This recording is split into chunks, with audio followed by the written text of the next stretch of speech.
Everyone, welcome back to my YouTube channel Suhani busy blog में। तो आज का वीडियो यहीं से शुरू हो रहा है और जब तक मेरे को लगता है चुनाव खत्म नहीं होंगे ये प्रचार वाले मेरे वीडियो में आना नहीं छोड़ेंगे। मैं चाहे कितना ही भी कुछ कर लूँ, 1-2 राउंड 3 राउंड वो अभी थोड़ी दूर आगे जाएगा और फिर वापस आएगा। खैर वो सब छोड़िए, नवरात्रि का आज 8वां दिन है और आज मेरी अष्टमी है। कल हमारे घर में जवारे का विसर्जन होगा। अगर मेरे भाई के पास टाइम रहा, क्योंकि सब भगदड़ रहती है, पूजा पाठ करना रहता है, कढ़ाई वगैरह माता जी के यहाँ पे, फिर विसर्जन, अगर टाइम मिला तो वीडियो शूट करूँगी, नहीं तो फिर यहीं आके जो है तो सो है। तो आज का वीडियो एक छोटी सी ख्वाहिश को लेके, एक छोटी सी उड़ान को लेके, एक छोटे से सपने को लेके मैंने भरी है। तो सबसे पहले तो मैं अपने नई चाहने वालों को भी बोलती हूँ कि नवरात्रि की बहुत बहुत शुभकामनाएं, और जो मेरे चाहने वाले हैं उनकी दुआ और उनका आशीर्वाद और मेरा उनके लिए प्यार और उनका मेरे लिए प्यार हमेशा बना रहेगा और हमेशा ही हम रहेंगे।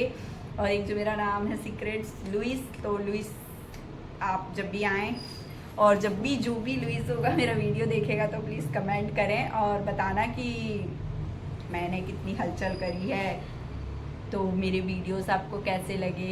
और आज का वीडियो मेरी उड़ान को लेके है। अभी तो हम घर आए हुए हैं, मेरा ग्रेजुएशन हो गया है, साथ ही मेरा नर्सिंग इंक्लूडेड है और अभी मैं कर रही हूँ part time job dental clinic पे। इसके पहले भी मैं करती थी पर अभी मैं यहीं कर रही हूँ, तो मैं यहीं का बताऊँगी। इसके आगे का आप मेरे वीडियो में देखेंगे, क्योंकि मैं अभी इसलिए नहीं बोलना चाह रही, पहले मैं वहाँ पर जाना चाहती हूँ और उसको चालू करना चाहती हूँ। जब मेरा स्टार्ट हो जाएगा, मेरी स्टार्ट हो जाएगी वहाँ की जर्नी, तो आप लोगों से मैं कुछ भी नहीं छुपाऊँगी, वो जर्नी भी आप मेरी देखेंगे, क्योंकि आप मेरे अच्छे समय में भी हैं, बुरे समय में भी हैं। इसीलिए मैं अभी शेयर नहीं कर रही, अभी शेयर कर दी तो पता चल रहा अगर मैं नहीं पहुँच पाई वहाँ पर किसी कारणवश या कुछ हुआ तो आप लोग बोलेंगे कि हाँ आपने तो पिछले वीडियो में बड़ा बड़ा बोला था और अब तो आप यहीं पे हैं। इसीलिए अभी मैं जब तक वहाँ नहीं जाती और मैं शुरू नहीं कर देती, मैं आप लोगों को अभी नहीं बताऊँगी, पर मैं एक समय आएगा जब ज़रूर बताऊँगी। तो मेरी जर्नी इसलिए मैंने यूट्यूब में आना उचित समझा कि एक समय के बाद भाई घर में उतना वो भी नहीं है कि हम अपने माँ बाप को बोलें कि भाई तुम हमें दो। मैं सोची कि पार्ट टाइम अगर वीडियो बना के सोशल मीडिया का यूज़ कर रहे हैं, अगर वीडियो बना के कुछ अर्न हो जाएगी तो मैं अपने घर वालों का सपोर्ट करूँगी और मेरी जो आगे की जो मेरे सपनों के लेके उड़ान है वो भी मैं अच्छे से भर पाऊँगी। साथ ही आप लोगों के लिए भी यही रहना चाहिए, कोई काम छोटा बड़ा नहीं होता है।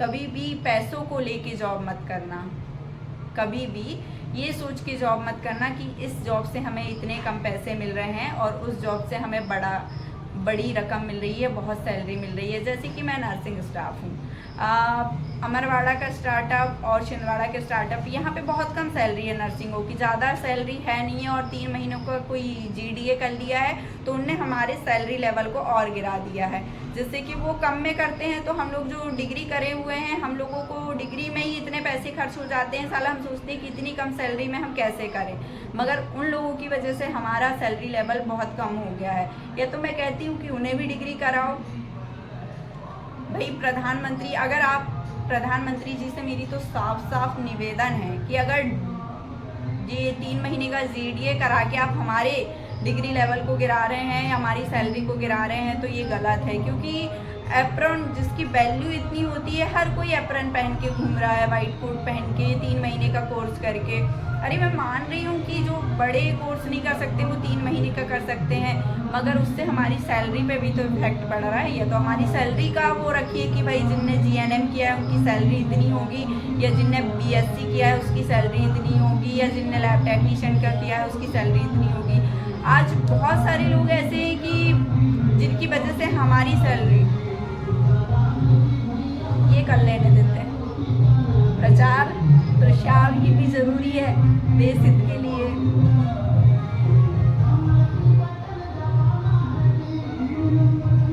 लगता है खड़ा ही हो गया। तो मेरा यही है कि सब ठीक है, सब अपनी जगह पे सही है, मैं किसी पे सवाल नहीं उठा रही हूँ, मगर हमारी सैलरी का भी सोचें। जैसे कि हम लोग अगर कर रहे हैं तो हमारी जो डिग्री है उसकी वैल्यू हो और उसके अकॉर्डिंग हमें सैलरी मिले। हमारे पास एक्सपीरियंस भी होता है, डिग्री भी होती है, मगर हमारी स्टार्टअप सैलरी 3,000, 4,000, बहुत हुआ तो 5,000। अब बताइए, अगर कोई बाहर रह रहा है, पढ़ रहा है और साथ ही जॉब कर रहा है, तो उसकी कहाँ से उसका खाने का या रूम रेंट का ये कुछ ही नहीं हो पाता है, कुछ भी नहीं बचा पाता है। मगर उसकी मजबूरी है कि उसको करना ही पड़ेगा, क्योंकि उसके पास ऑप्शन नहीं है। अगर वो डिग्री करके घर में बैठता है तो सब कुछ भूल जाता है, और अगर वो प्रैक्टिस रनिंग रखता है तो उसे कॉम्प्रोमाइज़ करना पड़ता है, सेक्रीफाइस करके उसे उतनी ही सैलरी में करना पड़ता है। तो मैं चाहूँगी कि हमारी सैलरी भी अच्छी हो। अगर जो लोग मेरे इस विचार से सहमत है तो प्लीज़ मेरे वीडियो पे लाइक और शेयर और कमेंट करके ज़रूर बताना कि क्या मैं सही कह रही हूँ। मैं उन लोगों को भी नहीं कह रही हूँ जीडीए वालों को, मगर उनकी सैलरी की और हमारी सैलरी की तो कुछ तो, और हमारी डिग्री की और हमारे एक्सपीरियंस की कुछ तो वैल्यू, उस हिसाब से सैलरी निर्धारित हो। हमारी सैलरी पे इफेक्ट पड़ता है। जो हम लोग डिग्री करके बैठे हैं, जिनकी डिग्री हो गई है, वो लोग सैलरी से बहुत ज़्यादा वो होते हैं हताश कि यार हम लोगों ने इतने पैसे दे के और पढ़ने के बाद अगर हमारी इतनी कम सैलरी है तो हम कैसे। मैं चाहती हूँ कि छिंदवाड़ा में भी एक अच्छी सैलरी हो नर्सिंग स्टाफ की, जिससे कि वो खुशी खुशी अपनी जॉब को कंटिन्यू करे और उसके खर्च का, रहने का थोड़ा तो कुछ हो, क्योंकि इतनी कम सैलरी में किसी का कुछ नहीं होता है। और दूसरी बात, मैंने तो कभी सैलरी के अकॉर्डिंग काम नहीं किया है। मेरा मेन उद्देश्य ये था, मुझे स्कूल में ही मेरी मैम ने बताया था कि बेटा ये काम अगर तुम सैलरी के अकॉर्डिंग जॉब करोगी तो तुम सिर्फ सैलरी कमा पाओगी और एक टाइम के बाद तुम चिड़चिड़ होने लगोगी। मगर तुम उसमें सीखो, उसमें वेस्ट करो और उसमें अच्छा एक्सपीरियंस होगा तो सामने वाला मजबूर हो जाएगा कि वो तुम्हारी सैलरी को बढ़ाए, क्योंकि आपका काम बोलता है। अगर आपने सैलरी को अपने काम से तौला तो एक समय के बाद वो वैसे ही आपको तौलती है, क्योंकि सैलरी लक्ष्मी माता का स्वभाव चंचल, आज है कल नहीं होगा। और जिसके पास टैलेंट है वो कभी भूखा नहीं मरेगा, चाहे वो 2,000 रुपये कमाए चाहे 1,000 रुपये कमाए। वो अगर टैलेंटेड है तो भगवान उसे कभी भूखा सोने ही नहीं देगा, ना भूखा उठने देगा। अगर वो चाहेगा और उसके पास टैलेंट है तो उसे कहीं ना कहीं काम मिल ही जाएगा और वो कर ही लेगा। मगर जिनमें करने की चाह नहीं है, जो करना ही नहीं चाहते, जो सोचते हैं कि इतनी कम सैलरी, सॉरी मैं तो नहीं कर पाऊंगा, वैसे लोग सैलरी के पीछे ही भिड़े रहते हैं और एक टाइम के बाद वो उसी सैलरी के लिए मोहताज हो जाते हैं। तो हम अगर कम सैलरी में भी करते हैं तो हम अपने काम को 100% करते हैं, खुशी खुशी करते हैं। मैं तो बिंदास होके काम करती हूँ, मुझे कभी सैलरी से रहा ही नहीं। और सबसे बड़ी बात, मेरे पेरेंट्स ने कभी सैलरी को लेके बोला ही नहीं। मेरे पेरेंट्स ने बोला कि तुम इस फील्ड में जाना चाहती हो तो उसमें अगर तुम्हें 1 रुपये भी मिल रहा है तो वो तुम्हारे लिए 1 लाख के बराबर है। तो आज मैं उन्हीं की इस सोच की वजह से, अगर मेरे पापा चाहते बोलते कि बेटा इतनी कम सैलरी में तुम क्यों कर रही हो। मेरी स्टार्ट सैलरी कितनी थी आप सुनेंगे तो मानेंगे नहीं। मेरी स्टार्ट सैलरी, हालांकि वो नहीं बताना चाहिए, पर मेरी स्टार्ट सैलरी 2,000 रुपये थी। मैंने 16 साल की उम्र से जॉब स्टार्ट कर दिया था, शायद 17 कर दिया था, तो फिर मेरी 2,000 थी। पर नेक्स्ट मंथ मैंने इतना अच्छा काम किया और मेरी इतनी अच्छी वो रही सीखने की, और मैंने इतने अच्छे से सीखा और इतना क्लीन एंड नीट काम किया, मुझे भैया को 6,000 देना पड़ा पर मंथ। तो मेरी सेकंड सैलरी जो थी 6,000 आई थी। कल्पना नहीं करेंगी कि मेरे लिए वो इतना ज़्यादा खुशी का मोमेंट था कि 2,000 से सीधे नेक्स्ट मंथ 6,000। मतलब आप सोचो कि पहली सैलरी 2,000 मिली और 6,000 सीधा 4,000 का। और तो मैंने सोचा कि नहीं, अगर मैं सैलरी के दम पे वो कर रही हूँ तो नहीं, मुझे अपना ऐसे ही कंटिन्यू 100% देना है और सामने वाले को मजबूर कर देना है कि इसका काम अच्छा है तो हम सैलरी भी अच्छी दें। मैंने जहाँ भी काम किया दिल से काम किया, अच्छे से काम किया, और मेरे काम में मैंने कभी भी कोताही नहीं बरती और अच्छे से किया। इतने अच्छे से किया कि जिन लोगों के लिए मैंने किया होगा वो मेरा नाम पूरी उम्र भर नहीं भूलेंगे और उन्हें मेरा नाम हमेशा याद रखेंगे, वो रहेगा कि मैं कैसी थी और मैंने कैसे काम किया करके।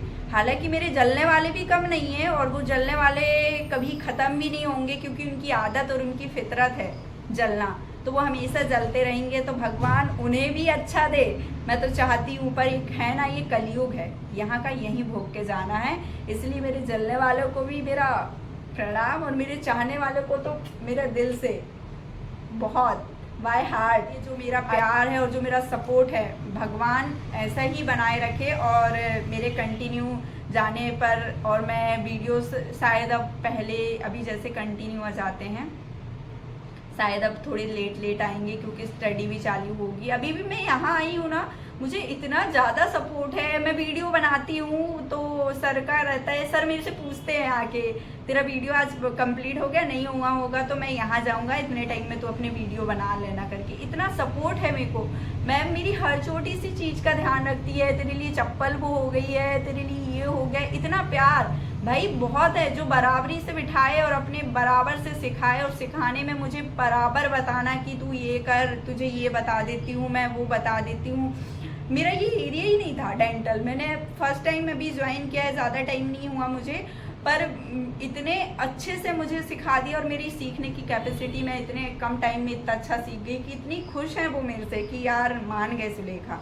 तो सोचने पे मजबूर कर दूँ, ऐसी लड़की हूँ मैं, किसी के बोलने से गिरने वाले में से नहीं हूँ। और भगवान, मेरी माता रानी, मेरे महादेव मेरे साथ हमेशा है, और लोगों का प्यार है बहुत सारा, तो जो मुझे कभी नहीं गिरने देगा, और मैं बहुत आगे जाऊंगी।